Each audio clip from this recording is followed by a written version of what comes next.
আজ কৃষ্ণনগরে প্রধানমন্ত্রীর সভার দিকে নজর ছিল রাজ্য রাজনীতির ওয়াকিবহাল মহলের। আর সেই দিকে আজকে অবশ্যই যে বিষয় নিয়ে আলোচনা হবে, সিএ নিয়ে আজকে কোনো বক্তব্য পেশ করলেন না প্রধানমন্ত্রী নরেন্দ্র মোদী। মতুয়াদের জন্য অত্যন্ত গুরুত্বপূর্ণ জায়গা সেই কৃষ্ণনগর, সেইখানে দাঁড়িয়ে আজকে সভা করলেন মোদী, কিন্তু আজকে তার বক্তব্যে, তার ভাষণে সিএ নিয়ে কোনো বক্তব্য শুনতে পাওয়া গেল না। আমাদের সঙ্গে রয়েছেন রাজনৈতিক বিশ্লেষক শুভময় মৈত্র। আমি শুভময় বাবুর কাছে যাব। শুভময় বাবু, আমরা দেখলাম নরেন্দ্র মোদী তিনি আজকে যে বক্তব্য রাখলেন সেখানে সিএ নিয়ে তার কোনো বক্তব্য ছিল না। এর আগে আমরা দেখেছি বারংবার বিভিন্ন ইস্যুতে, 4 বছর আগে আপনার মনে থাকবে লোকসভাতে দাঁড়িয়ে বা প্রকাশ্য জনসভায় বারংবার সিএ নিয়ে বক্তব্য রাখতে দেখেছিলাম প্রধানমন্ত্রী নরেন্দ্র মোদীকে। সেইখানে কৃষ্ণনগরের মতো জায়গায় দাঁড়িয়ে তিনি এই সুযোগ হারাবেন এমনটা তো স্বাভাবিক নয়, যেখানে মতুয়াদের গড়। এটা তো কিছুটা হলেও ইচ্ছাকৃত বলেই মনে করা হচ্ছে। তাহলে কেন বললেন না তিনি, কি মনে হয়?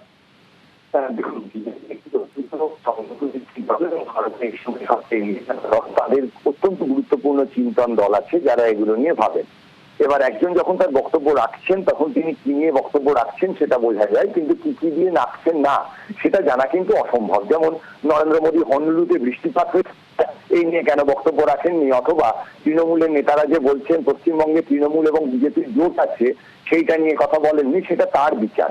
এবং এই জায়গায় যেটা মূল দাঁড়াচ্ছে, ভারতবর্ষের যে সাধারণ মানুষ তারাই তো ভোটটা দেবেন। ফলে ভারতবর্ষের বড় লোকরা তো ভোট দেবেন না, যারা ব্যাংক থেকে কয়েক লক্ষ কোটি টাকা ঋণ নিয়েছেন তারা ভোট দেবেন না, শুধু ভোট দেবেন সাধারণ মানুষ।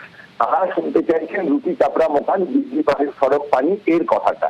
এবং সেই জায়গায় দাঁড়িয়ে ভারতের বিভিন্ন রাজনৈতিক দল, তৃণমূল, কংগ্রেস, সিপিআইএম, বিজেপি, সবাই মানুষের কাছে কাজ পৌঁছে দেওয়ার কথা বলছেন। এবং এই জায়গায় দাঁড়িয়ে নিশ্চয়ই বিজেপির নেতৃত্ব মনে করছেন যে আগামী লোকসভা নির্বাচনের মুখে দাঁড়িয়ে মানুষের কাজের কথা, দেশের ডেভেলপমেন্টের কথা, কত রাস্তা তৈরি হলো, কত ইন্ডাস্ট্রি এলো, এগুলো মানুষ বেশি শুনতে চাইছেন। একজন মানুষ আমাদের দেশে। তো আপনাকে একটু ইন্টারাপ্ট করছি, সেটা হচ্ছে এর আগে তাহলে আমরা রাজ্য নেতৃত্বকে বারংবার, আপনার মনে থাকবে 3রা জানুয়ারি তখন আমরা দেখেছিলাম শান্তনু ঠাকুর তিনি বিভিন্ন জনসভায় গিয়ে বলেছেন এই একই কথা, যে এই সিএ চালু হবেই। আমরা দেখেছি রাজ্য সভাপতি সুকান্ত মজুমদার তিনি বারংবার বলেছেন সিএ চালু হবেই। কিন্তু আজকে যে সভায়, যেখানে আমরা দেখলাম প্রচুর সংখ্যায় মতুয়া সম্প্রদায়ের মানুষ তারা আজকে উপস্থিত ছিলেন, সেখানে প্রধানমন্ত্রীর মুখ থেকে একবারও সিএ সংক্রান্ত কোনো বিষয়ে কোনো উল্লেখ হলো না। সেটা কি কোথাও গিয়ে ইঙ্গিতপূর্ণ? দেখুন, আমি সেটাই তো বারবার বোঝানোর চেষ্টা করছি যে বিজেপির যে চিন্তন দল তাদের মধ্যে অত্যন্ত জ্ঞানীগুণী মানুষ আছেন।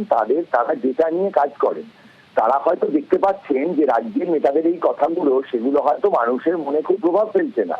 একই রকম ভাবে আপনি যদি কংগ্রেস দেখেন, কংগ্রেসের রাজ্য নেতৃত্ব আর কেন্দ্রীয় নেতৃত্বের বক্তব্য কি এক? কেন্দ্রীয় নেতৃত্ব চাইছে যে পশ্চিমবঙ্গে তৃণমূলের সঙ্গে জোট করতে, রাজ্য নেতৃত্ব চাইছে না। ফলে এই যে কমিউনিকেশনের অভাব বা মতের যে পার্থক্য, এটা যে কোনো গণতান্ত্রিক দলের মধ্যেই থাকে। এবং সেই জায়গায় দাঁড়িয়ে আপনার কথা একেবারে সত্যি যে প্রধানমন্ত্রীর ভুলে যাওয়ার কথা নয় যে সিএ নিয়ে উনি কথা বলবেন না।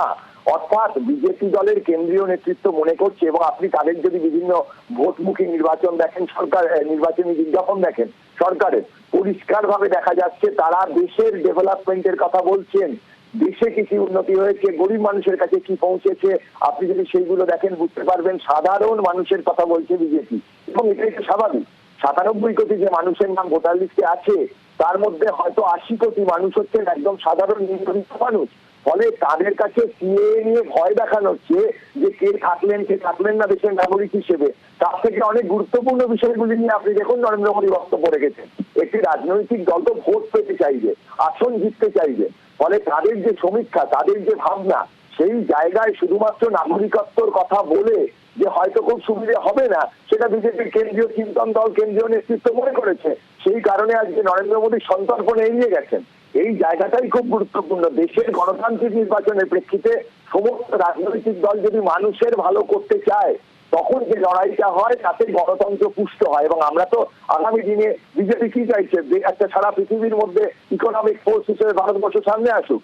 সেখানে সিএ হলো কি হলো না, রাম মন্দির হলো কি হলো না, হিন্দু রাষ্ট্রবাদ হলো কি হলো না, তাই দিয়ে কিন্তু আমাদের দেশের ভবিষ্যৎ নির্ধারিত হবে না। হবে কতটা পুঁজি এলো, কত বৈদেশিক পুঁজি, দেশের মধ্যে কটা কারখানা হলো, কত বড় রাস্তা হলো। আপনি লক্ষ্য করে দেখুন নরেন্দ্র মোদী মহাশয় সে কথাগুলোই বলছেন। অর্থাৎ দেশের সামনের লোকসভা নির্বাচন দেশের উন্নতিকল্পে একটি নির্বাচন, সেখানে সিএ ততটা গুরুত্বপূর্ণ নয়। অত্যন্ত গুরুত্বপূর্ণ ব্যাখ্যা শুভময় বাবু করলেন। তবে যারা মতুয়া সম্প্রদায়ের মানুষ, যারা আজকে কৃষ্ণনগরে এই সভায় যোগ দিতে গিয়েছিলেন, তারা এই প্রসঙ্গে কি বক্তব্য রাখলেন শোনাবো।